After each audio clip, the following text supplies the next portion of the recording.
I used to think hotels were some of the safest places in the world. You pay for a room, you lock the door, and for a night or two, that small square of space becomes your temporary home. I never thought about who else walked the same halls, or who knew which room I was in, or who might have been in that room before me. But that changed because of one night, one single night that still makes my chest tighten every time I think about it. Last year I had to attend a work seminar in a tiny mountain town in West Virginia. The drive from my city was almost 5 hours, and by the time I reached the town, the sun had already set behind the dark tree line. The only hotel available within 5 miles was an older place called Ridgeview Lodge. It didn't look terrible, just old. Faded green siding, dim porch lights, and a sign that flickered like it was struggling to stay alive. Inside, the lobby was even older. It smelled like dust, old books, and something else I couldn't place, something like damp wood. The carpets were brown and worn out, and the reception desk was hidden behind a tall glass barrier. An older man with thick glasses checked me in. He barely said a word except, "Room 212, end of the hall. Keep your key card safe. Doors stick sometimes." I took my key and headed upstairs. The hallway felt strangely uneven, like the building leaned slightly to one side. The lights buzzed in a way that made the whole place feel unsettled. My room wasn't terrible. Small TV, old dresser, clean enough bathroom, and a window facing the parking lot. I tossed my backpack on the bed and collapsed for a moment, rubbing my eyes from the long drive. I didn't think anything of the room. Not the first creaking floorboards, not the old AC rattling, not the weird humming noise from the vent. I was too tired to care. But things changed when I stepped out to grab dinner. When I came back to the room, maybe 45 minutes later, the door wasn't fully closed, not open, just slightly unlatched, just enough for me to notice. I froze. I knew I had pulled it shut. I remembered the click. For a moment, I wondered if the door had bounced back, like the man at the desk said. The door's stuck, but something just felt wrong. I pushed the door open and stood completely still. Nothing looked disturbed. My bag was exactly where I'd thrown it. My things were untouched. Still, I checked the closet, the bathroom, behind the curtain, under the bed. Nothing. I tried brushing it off. Maybe I was being dramatic or overtired. I locked the door with the deadbolt and chain lock, ordered some cheap takeout, watched TV, and finally went to sleep around midnight. I wish that had been the end of it. I don't know how long I slept, but sometime deep into the night I woke up to a sound, a soft, dragging sound like something being slid on carpet. At first I thought I'd imagined it, but then there it was again, coming from the door. I sat up slowly. The room was dark except for the TV's blue glow. My pulse was already rising. The dragging sound happened a third time, and this time something slid under the door, a piece of paper. I got out of bed cautiously and picked it up. The handwriting was messy and uneven, almost childlike. Only one sentence was written: "Don't pretend to be asleep." My stomach dropped. I wasn't asleep when I heard the sound. Someone knew that. My first thought was, is someone messing with me? A prank? A drunk guest? A kid? But who does that at 2 a.m.? I checked the peephole. Empty hallway. I pushed the dresser in front of the door, locked the chain again, and sat on the bed with my phone in my lap. My hands were trembling. I thought about calling the front desk, but I kept imagining the receptionist shrugging and telling me to ignore it. Or worse, imagining the person sliding the note, watching from a corner, listening. Minutes passed, then maybe half an hour. The room was so quiet I could hear the hum of the AC vibrating through the vent. Just when I started convincing myself it must have been some weird prank. Screw!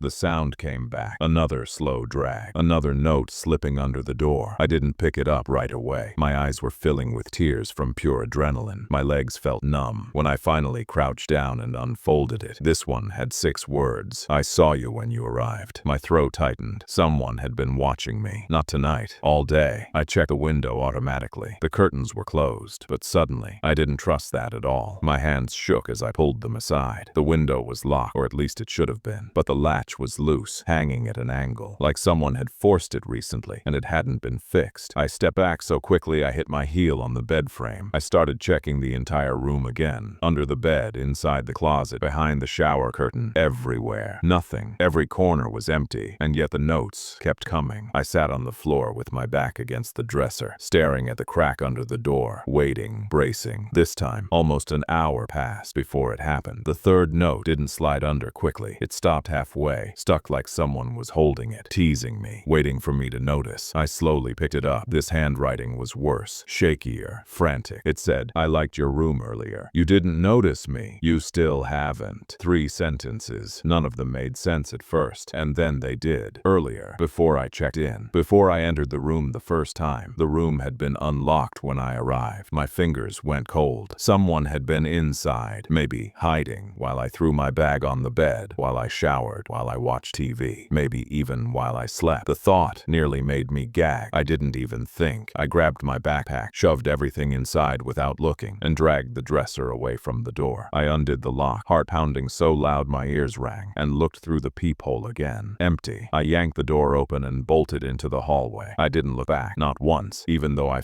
absolutely felt someone watching from behind one of the doors. Halfway down the hall, I heard a soft click from my room, like the chain lock moving. I didn't stop. I ran to the lobby so fast I nearly tripped on the last step. The night clerk, a younger guy this time, looked startled when he saw me. I told him everything. The notes, the noises, the unlocked door, the window. He frowned, confused, and pulled out a small monitor from under the desk. He checked the hallway camera for the past 2 hours. Nothing. No one had walked down my hall. Not once. My body went cold. He offered me a new room, said maybe someone had pranked me earlier and left, but I refused. I checked out right then and there and drove to the next town. The next morning, after barely 2 hours of sleep, curiosity and fear got the best of me. I called the hotel to ask if they'd checked my room. The morning clerk, a different voice again, said nothing unusual was found. The window latch was old but intact. No one had been near my door. Nothing was out of place. When I asked about the notes, she said no papers were found in the trash or floor, almost like the night had been erased. I asked if maybe an employee had been on my floor. She hesitated before saying there was only one key card for that entire hallway, hers, and she hadn't been there. I hung up with my heart pounding. To this day, I don't know if someone really was inside my room, or if the hotel wanted me to believe no one was. But every time I stay somewhere new, I check everything. I check the closet twice, I check the locks 3 times, and I never ever ignore strange sounds in the middle of the night, because sometimes someone really is inside the room, waiting, quiet enough that you don't hear them breathe, quiet enough that you don't know they were there, until they slide a note under the door.